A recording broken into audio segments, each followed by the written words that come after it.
Hello बच्चों, अब हम पढ़ने वाले हैं about the mode of DNA replication. हमने स्ट्रक्चर पूरा देख लिया डीएनए का और हमें ये भी पता है कि in the year 1953 Watson and Crick ने double helical structure of DNA दिया था, है ना, कि दो स्ट्रैंड होते हैं, एक रन करता है 5' to 3', दूसरा 3 to 5, both strands are anti parallel to each other, right. ये एच बॉन्डिंग है, इसकी वजह से क्या स्टेबल होता है ना, एवरीथिंग हमने देखा। नाउ बच्चों, ये डीएनए रेप्लिकेट कैसे करता होगा, है ना। हमने सेल साइकिल पढ़ा है तो हमें ये भी पता है कि हाँ कब करता है, एस फेज में करता है, फाइन। बट ये क्वेश्चन था कि करता कैसे है, कौन सा मोड है, कंजर्वेटिव मोड है, डिसरप्टिव मोड है या फिर सेमी कंजर्वेटिव मोड है। तो वॉटसन क्रिक ने एक और बात कही है कि जब हम ये डबल हेलिकल स्ट्रक्चर प्रपोज कर रहे थे तब ये चीज हमारे नोटिस में थी और उन्होंने बेसिकली प्रेडिक्ट किया था कि शायद जो डीएनए का मोड ऑफ रेप्लिकेशन है वो सेमी कंजर्वेटिव है। जब वो चीज काम कर रहा था ना डीएनए डबल हेलिकल स्ट्रक्चर देने पे, तभी वो ऐसा सोच रहे थे, उन्होंने प्रिडिक्ट भी किया था, they predicted that the mode of DNA replication is semi conservative. ठीक है, so possible mode of DNA replication जो है वो सेमी कंजर्वेटिव है, ये बात वॉटसन एंड क्रिक ने प्रेडिक्ट करी थी। ठीक है, ये बात उन्होंने प्रेडिक्ट करी थी। Now what is semi conservative mode? समझो ये आपका पेरेंटल डीएनए है, this is your parental DNA, है ना, दो स्ट्रैंड का बना हुआ है, ये आपका क्या है बेटा, this is your parental DNA, ये आपका पेरेंटल डीएनए है। अब जब क्या होगा, रेप्लिकेशन होगा, तो ये आपका एक पुराना वाला स्ट्रैंड, पेरेंटल स्ट्रैंड, और जो नया बनेगा उसे हम बोलेंगे डॉटर स्ट्रैंड। क्या बोलेंगे? डॉटर स्ट्रैंड, है ना, पेरेंटल डीएनए। और ये वैसे अगर डीएनए की बात करें तो ये हो गया आपके डॉटर डीएनए, ये हो गया आपके डॉटर डीएनए। डॉटर डीएनए में क्या है बेटा, एक तो आपका ओल्ड स्ट्रैंड है, ये दोनों आपके क्या है, ओल्ड स्ट्रैंड है, और जो ब्लू वाला मैंने बनाया है वो क्या है आपका newly synthesized DNA strand, new strand है, ये आपकी न्यू स्ट्रैंड है।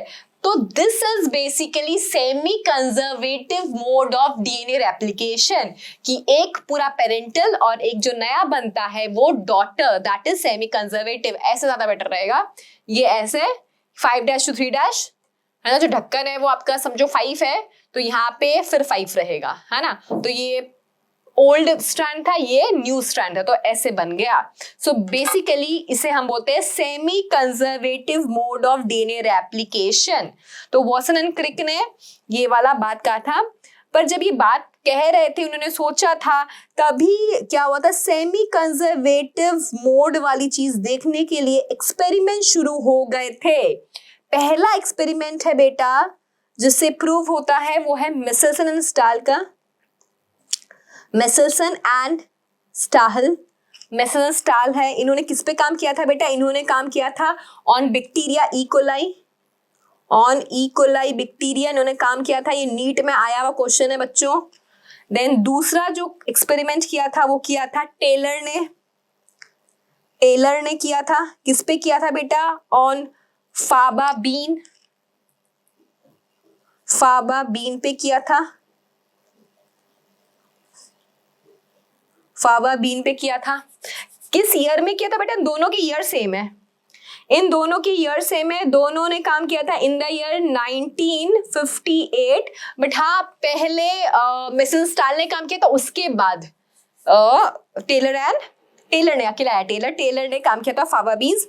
थर्ड एक्सपेरिमेंट बेटा हो रखा है हम इंसानों पे भी, ऑन ह्यूमन सेल, तो मतलब एनिमल पे भी काम हुआ है। तो semi conservative mode of DNA replication देखने के लिए बैक्टीरिया पे भी काम हुआ है, हमारा फेवरेट बैक्टीरिया ई कोलाई है, फेवरेट ही है, हर काम करो उस पे, ई कोलाई पे। देन टेलर ने किया था किस पे, फाबा बीन। ये याद रखना, ये एनसीईआरटी ने बहुत छुपा के ऐसे दे रखा है, कितनी बार रीड नहीं करते आप। सो टेलर ने भी काम किया है किस पे, फाबा बीन पे। किस ईयर में? इन द ईयर 1958 और एनिमल सेल मतलब ह्यूमन बेबी काम हुआ है। ठीक है, एक चीज टेलर का और याद रखिए, टेलर ने क्या यूज किया था, क्योंकि मैसेज एंड स्टाइल तो मैं पूरा बताने वाली हूँ आपको। टेलर ने basically radio active thymidine use किया था। रेडियो एक्टिव थाइमिडीन यूज करके प्रूव किया था कि सेमी कंजर्वेटिव मोड होता है।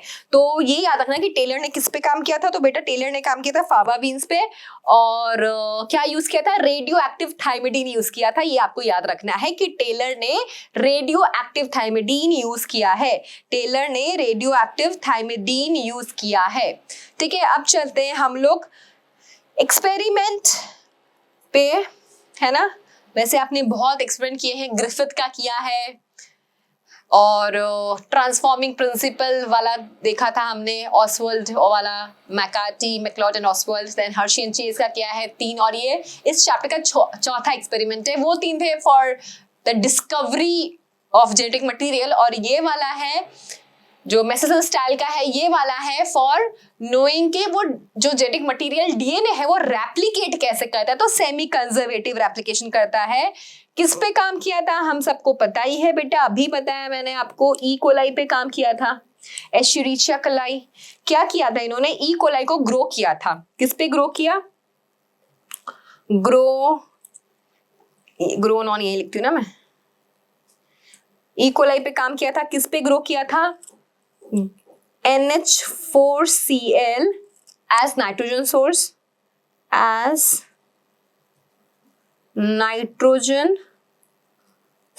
दिया था। अब यहाँ पे जो NH4Cl लिया था इन्होंने, 2 टाइप का लिया था। एक लिया था नॉर्मल N14 जो आपका नॉर्मल नाइट्रोजन है, एक लिया था N15, ये आपका एबनॉर्मल नाइट्रोजन है। नहीं, एबनॉर्मल नहीं है, हैवी नाइट्रोजन है। This is your heavy nitrogen. बच्चों ये हैवी नाइट्रोजन है, ये आइसोटोप नहीं है, ये बात याद रखना। रेडियो एक्टिविटी वाला काम नहीं किया है मैसेज एंड स्टाइल ने। एकदम क्लियरली मेंशन है आपके एनसीईआरटी में कि इन्होंने हैवी नाइट्रोजन का आइसोटोप यूज किया है, ना कि रेडियो एक्टिव नाइट्रोजन का। तो not isotope, not radio active, है ना, नॉट रेडियो एक्टिव। इन्होंने रेडियो एक्टिविटी नहीं यूज करी है। ठीक है, डीएनए सेंट्रीफ्यूजन कैसे किया है? सीजियम क्लोराइड डेंसिटी सेंट्रीफ्यूगेशन इन्होंने यूज किया है। Caesium chloride density centrifugation. बच्चों हमने सेंट्रीफ्यूगेशन सीखा ही है ना। तो सेंट्रीफ्यूगेशन में क्या होता है? आप जो ट्यूब लेते हो, सेंट्रीफ्यूगेशन आप ट्यूब लेते हो तो एक में क्या होता है, 2 चीज बनती है। एक पैलेट बनता है जिसमें हेवी चीजें आ जाती है। मैंने आपको बताया ना, ब्लड, जैसे अगर ब्लड का आप सेंट्रीफ्यूजन करते हैं तो जो ब्लड सेल्स है, आरबीसी, डब्ल्यूबीसी से हैवी है, ये सब नीचे बैठ जाएगी, नीचे सेटल हो जाएगी, जिसे हम पैलेट कहते हैं। और जो प्लाज्मा है वो आपको कहाँ मिलेगा? क्योंकि वो हैवी नहीं है, लाइट इन वेट है, वो आपको मिलेगा सुपरनेटेंट में। कहाँ मिलेगा? वो आपको सुपरनेटेंट में मिलेगा। ऐसा होता है। यहां पे इन्होंने यूज किया बेटा caesium chloride density gradient centrifugation. इसमें क्या होता है, ये जो आपका टेस्ट ट्यूब है, इसमें आप जो आपका सेंट्रीफ्यूगेशन टेस्ट ट्यूब है ना, टेस्ट ट्यूब भी नहीं बोला, जो सेंट्रीफ्यूगेशन ट्यूब है, जो आपका सेंट्रीफ्यूगेशन ट्यूब है, उसमें पहले से ही आप क्या करेंगे, उसमें पहले से ही आप सीजियम क्लोराइड डाल देंगे। उसमें पहले से आप क्या करेंगे, सीजियम क्लोराइड डाल देंगे, और फिर जिसका आपको सेंट्रीफिकेशन करना है वो सब्सटेंस आप डाल देंगे। अब सीजियम क्लोराइड एक्चुअली बहुत मतलब ऐसे हैवी है ना इन वेट, तो सीजियम क्लोराइड क्या होगा, वो नीचे सेटल होना चाहेगा, है ना, नीचे सेटल होना चाहेगा, और आपने आपका जिसका सेंट्रीफिकेशन करना है आपने वो डाल दिया, राइट। जैसे हम यहाँ पे ई कोलाई का करेंगे ना डीएनए का, तो हमें बेसिकली हम वो पूरा जो सोल्यूशन है वो डाल देंगे, राइट। तो अब क्या होगा, जब सेंट्रीफ्यूगेशन होगा, जहां पे सीजियम क्लोराइड का डेंसिटी मैच कर जाएगा, वहां पे हमें क्या मिलेगा, वहां पे हमें बैंड मिलेगा, वहां पे हमें क्या होगा, बैंड मिलेगा। तो बेसिकली यहाँ पे बैंड फॉर्मेशन होगा, हमें बैंड मिलेगा, बैंड फॉर्मेशन होगा। कैसे? जो आपका डीएनए है, DNA stop and form band where density of DNA equal to the medium। ठीक है, मतलब यह सीजियम क्लोराइड जब भी ऐसा होता है तब क्या होता है, वहां पे बैंड बन जाता है। मतलब सीजियम क्लोराइड जो है बेटा इस डायरेक्शन में जाएगा, है ना, और यहाँ पे आपका सेंट्रीफ्यूगेशन हो रहा है, तो जहां पे सेम डेंसिटी मिलेगा वहां पे आपको बैंड मिल जाएगा। ये प्रिंसिपल था। तो ऐसा क्वेश्चन आता है कि मेसर्सन एंड स्टैल ने किस पे काम किया था, तो उन्होंने लिया बैक्टीरिया, वही फेवरेट बैक्टीरिया सबका, इकोलाई। ठीक है, मेसर्सन एंड स्टैल ने किस पे काम किया था बेटा, बैक्टीरिया इकोलाई। याद करिए, मेसर्सन एंड स्टैल ने किस पे काम किया था, बैक्टीरिया इकोलाई। किस ईयर में किया था, इन द ईयर 1958। किस ईयर में किया, इन द ईयर 1958 में किया था, इन द ईयर 1958 में किया था। ठीक है, उन्होंने NH4Cl पे ग्रो किया था, राइट। हैवी आइसोटोप, मतलब heavy DNA, heavy nitrogen use किया था इन्होंने, हैवी नाइट्रोजन यूज किया था, रेडियो एक्टिव नहीं यूज किया था, नॉट रेडियो एक्टिव नाइट्रोजन। ठीक है, सेंट्रीफ्यूगेशन क्या यूज किया था इन्होंने, caesium chloride density gradient centrifugation. Centrifugation कौन सा यूज किया था, सीजियम क्लोराइड। याद करना है आपको, मेसर्सन एंड स्टैल ने कौन सा सेंट्रीफ्यूगेशन यूज किया था, मेसर्सन एंड स्टैल ने कौन सा सेंट्रीफ्यूगेशन यूज किया था, caesium chloride density centrifugation. Caesium chloride density centrifugation, कौन सा सेंट्रीफ्यूगेशन यूज किया था मेसर्सन स्टैल ने, इन the year 1958 during their experiment to prove semi-conservative mode of DNA replication on E. coli, cesium chloride density centrifugation। ठीक है, clear हुआ? चले आगे, चलो बनाओ, E. coli बनाते हैं। ये है E. coli।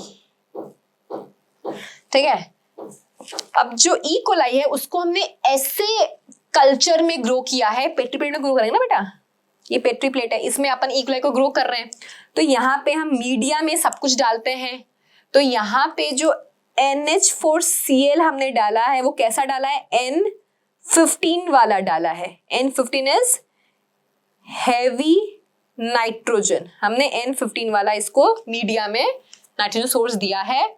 अब जो नाइट्रोजन होता है बेटा वो कहाँ होता है, जो नाइट्रोजन होता है वो आपका डीएनए में भी होता है ना, वो आपका प्रोटीन में भी होता है। तो डीएनए में, प्रोटीन में, हर जगह ये नाइट्रोजन इनकॉर्पोरेट हो जाएगा ना बेसिकली। ठीक है, इनकॉर्पोरेट हो जाएगा। अब क्या होगा, बहुत बार हम इसको ऐसे ग्रो कराते रहेंगे तो क्या मिलेगा हमें, हमें इसका ऐसा डीएनए मिलेगा जहां पे क्या है, सिर्फ N15 है, जहां पे सिर्फ N15 है। हमें ऐसा डीएनए मिलेगा जहां पे सिर्फ क्या है बेटा, N15 है। ठीक है, जहां पे क्या है, केवल मेरा हैवी डीएनए है ना। Both the strand has N15। Clear? अब अगर मैं इसका सेंट्रीफ्यूगेशन करूं, अब अगर मैं इसका सीजियम क्लोराइड डेंसिटी सेंट्रीफ्यूगेशन करूं तो मुझे बैंड कहाँ मिलेगा, नीचे, क्योंकि हैवी है ना, हैवी है, सीजियम क्लोराइड हैवी है ना, वो नीचे जाना चाहेगा तो मुझे नीचे बैंड मिलेगा। So this is heavy DNA और ये आपका हैवी डीएनए है। This is what, this is N15। Clear? ठीक है, अब आगे चलते हैं। इनका जनरेशन टाइम कितना होता है बेटे, 20 मिनट्स रिप्रोड्यूस कर लेते ना ये 20 मिनट में। और यहाँ पे बेटा जो हम नाइट्रोजन का सोर्स देंगे वो NH4Cl में नाइट्रोजन कैसा होगा, N14। ठीक है, नॉर्मल, हैवी नहीं होगा। ठीक है, तो अब क्या होगा, एक सेल से क्या होगा, दो सेल बनेगा, एक सेल से दो सेल बनेगा, राइट। तो इसमें पेरेंटल, और जो नया बनेगा वो N14 वाला मिलेगा। तो यहाँ पे क्या मिला मुझे, ये मेरा फर्स्ट जनरेशन है, this is my first generation, this is my first generation. यहाँ पे जब मैं डेंसिटी ग्रेडियंस वाला करूंगी तो मुझे क्या मिलेगा, N14 और N15, मतलब हाइब्रिड डीएनए। तो मुझे कैसा बैंड मिलेगा बच्चों, मुझे बैंड मिलेगा हाइब्रिड का। कैसा बैंड मिला बच्चों, मुझे हाइब्रिड डीएनए मिला है ना, मुझे हाइब्रिड डीएनए मिला, N14 एंड N15, समझ में आ रहा है, N14 एंड N15 हाइब्रिड मिला। अब क्या करें, फर्स्ट जनरेशन के बाद चलो सेकेंड जनरेशन निकालते हैं, और 20 मिनट्स मतलब total 40 minute. Source of nitrogen वही रहेगा NH4Cl, जिसमें N कितना है, 14 वाला है। अब दो सेल से कितनी सेल्स बन जाएगी, 4 सेल बन जाएगी, राइट। चलो डीएनए डीएनए, और ये N14 जो ऑरेंज वाला है वो कैसा है, वो N15 है, ऑरेंज वाला N15 है, जो दूसरा कलर में यूज कर रही हूँ डार्क मरून शेड वो N14 है, ठीक है। तो यहाँ पे वापस N14 N14 N14 और N14। अब ये आ गया मेरा second generation, this is my second generation. अब जब सेकेंड जनरेशन का बच्चों मैं सेंट्रीफिकेशन करूंगी, सेकेंड जनरेशन का जब मैं सेंट्रीफिकेशन करूंगी तब क्या मिलेगा मुझे, सेकेंड जनरेशन का जब मैं सेंट्रीफ्यूगेशन करूंगी बच्चों तब मुझे क्या मिलेगा, तब मुझे एक तो ऑफकोर्स वापस से मेरे को हाइब्रिड मिलेगा, ठीक है, एक तो मुझे पहले हाइब्रिड मिलेगा, hybrid DNA, hybrid DNA N14 N15, पर एक मुझे बेटा, एक मुझे यहाँ पे हाइब्रिड नहीं मिलके क्या मिलेगा, लाइट डीएनए मिलेगा। जैसे जो फर्स्ट केस में हाइब्रिड नहीं मिला था ना, उसका ऑपोजिट मेरे को यहाँ पे क्या मिलेगा बेटा, यहाँ पे मुझे मिलेगा लाइट डीएनए। यहाँ पे क्या मिलेगा मुझे, लाइट डीएनए, जो किसका है, N14 और N14 का। यहाँ पे मुझे मिलेगा क्या बेटा, लाइट डीएनए, जो किसका है, N14 N14। अब जैसे ही आप आगे जाते जाएंगे आप क्या देखेंगे कि हाइब्रिड, बस आपको हाइब्रिड के सिर्फ 2 ही सेल मिलेंगे, बाकी जितने भी सेल्स होंगे उसमें आपको लाइट डीएनए ही मिलने वाला है। वो भी आगे समझाती हूं मैं आपको। देखो 40 मिनट्स हो गया था, 40 मिनट से आगे चले, ये देखो 40 मिनट से कंप्लीट है आपका, 40 मिनट से आगे चले कितना मिनट होगा, 40 + 20 60 मिनट है ना, 60 मिनट, 4 सेल्स है, 4 से कितनी बन जाएगी बेटा यहाँ पे, 8, 1 2 3 4 5 6 7 8 सेल मिल जाएगी। क्या होगा इसमें, जो आपका ऑरेंज वाला है that is heavy DNA, orange वाला है आपका वो हैवी डीएनए है, बाकी जितने हैं वो कौन से हैं आपके, लाइट डीएनए ही है, N14 वाले ही हैं, ठीक है। अब सब में यहाँ पे भी नाइट्रोजन का सोर्स क्या रहेगा आपका, N14 वाला NH4Cl। नाइट्रोजन का सोर्स क्या रहेगा बच्चों, N14 वाला, आपका N14 ही रहेगा, N14 वाला NH4Cl ही रहेगा, NH4Cl, ठीक है। तो अब यहाँ पे क्या हुआ, यहाँ पे क्या होगा, बैंड वैसा ही मिलेगा, यानी कि इसका मतलब क्या हो रहा है कि अब आप इसे 8 सेल मिली, 8 सेल में 2 सेल हाइब्रिड होगी और 6 सेल क्या होगी बेटा, 6 सेल आपकी लाइट डीएनए वाली होगी, लाइट डीएनए 6 सेल आपकी लाइट डीएनए वाली होगी, 2 सेल आपकी हाइब्रिड डीएनए वाली होगी। ठीक है, फिर एक आपका क्वेश्चन पूछा हुआ है कि 80 मिनट्स बाद क्या होगा, है ना। ये सेकेंड जनरेशन था, 60 मिनट्स बाद आपका आया थर्ड जनरेशन, और अब आएगा आपका फोर्थ जनरेशन, आगे आएगा फोर्थ जनरेशन। तो 8 का कितना बन जाएगा बेटा, 8 का हमारे पास 16 सेल हो जाएगा। अब 16 में से सिर्फ 2 सेल में आपको हाइब्रिड मिलेगा, बाकी 14 सेल में क्या मिलेगा आपको, बाकी 14 सेल में आपको लाइट डीएनए ही मिलेगा। तो आपको बस हमेशा 2 हटा, अब जैसे 2 करने आपको 2 जो है वो माइनस कर देना है। 2 माइनस करेंगे तो आपको नंबर ऑफ आपको लाइट डीएनए वाले सेल्स मिल जाएंगे। 2 सेल क्या होगा मेरा, हाइब्रिड डीएनए वाला, है ना। अब 80 का अगर मैं 100 कर दूं तो 16 का 32 में से 2 हाइब्रिड, 30 सेल्स कैसे होंगे आपके लाइट डीएनए वाले होंगे। ठीक है, देखो सेकेंड जनरेशन में क्या हो रहा है बेटा, सेकेंड जनरेशन में क्या हो रहा है, सेकेंड जनरेशन में मेरे को 50% हाइब्रिड मिल रहा है और 50% लाइट डीएनए मिल रहा है ना।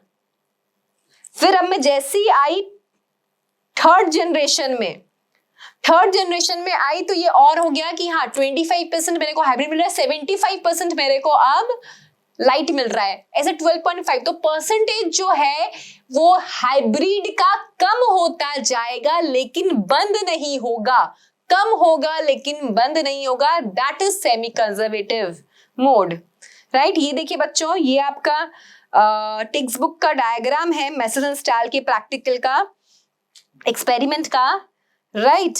सो क्या बता रखा है इन्होंने कि ये देखो डीएनए है, N15 डीएनए, फर्स्ट जनरेशन में हाइब्रिड मिला हमें, सेकेंड जनरेशन में हमें नॉर्मल हाइब्रिड, नॉर्मल हाइब्रिड। ठीक है, तो आपको 2 बैंड मिले, लाइट और हाइब्रिड डीएनए का बैंड, राइट। ये डायग्राम किसका है बेटा, मेसेल्सन एंड स्टाइल का डायग्राम है, ये प्रैक्टिकल का एक्सपेरिमेंट का डायग्राम है, ये वही है जो मैंने आपको बना के दिखाया। फर्स्ट में क्या है, आपके पास नाइट्रोजन का जो सोर्स है आपने हेवी वाले में ग्रो किया है, तो N15 है ना, डीएनए में क्या N15 है, तो वो बैंड कैसा मिलेगा मुझे, वो बैंड मुझे हैवी मिलेगा, जो बताएगा N15। फिर 20 मिनट बाद जनरेशन टाइम जो है उसके बाद क्या होगा, आफ्टर 20 मिनट्स क्या होगा, मुझे जनरेशन 1 मिलेगा।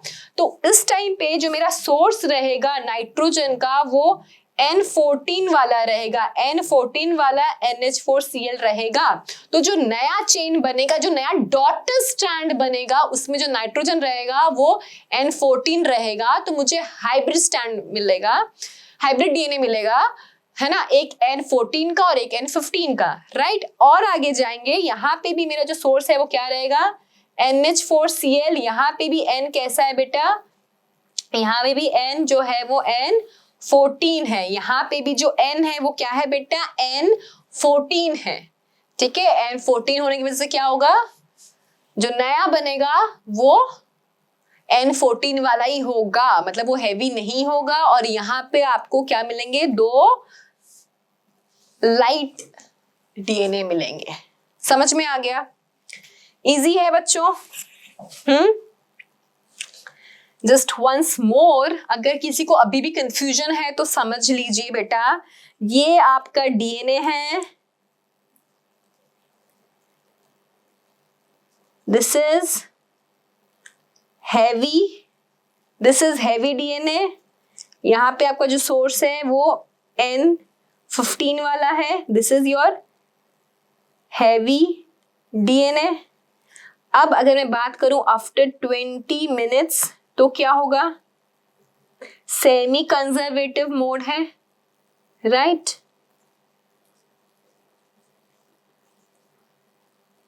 यहां पे क्या हुआ, आपका 2 डीएनए मिला आपको, 2 डीएनए जो कि कैसा है बेटा, हाइब्रिड है, this is your first generation. फिर और आगे चलेंगे 40 मिनट्स, राइट।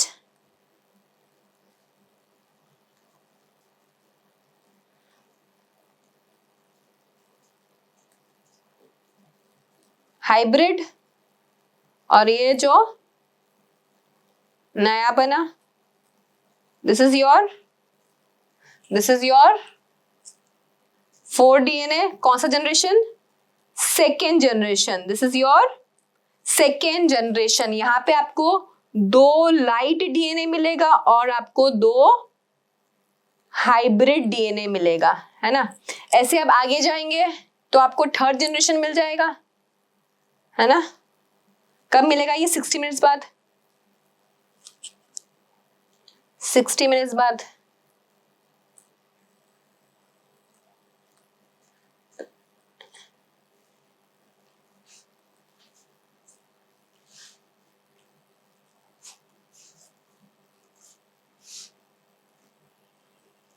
फोर, 5, 6, 7, 8, है ना। तो बेसिकली यहाँ पे आपको जो 8 DNA मिलेगा, 8 DNA में से क्या होगा, आपके 2 हाइब्रिड होंगे और आपके जो 6 है वो लाइट DNA होंगे। 6 है वो लाइट DNA होंगे। समझ में आ गया? अब कोई कंफ्यूजन है?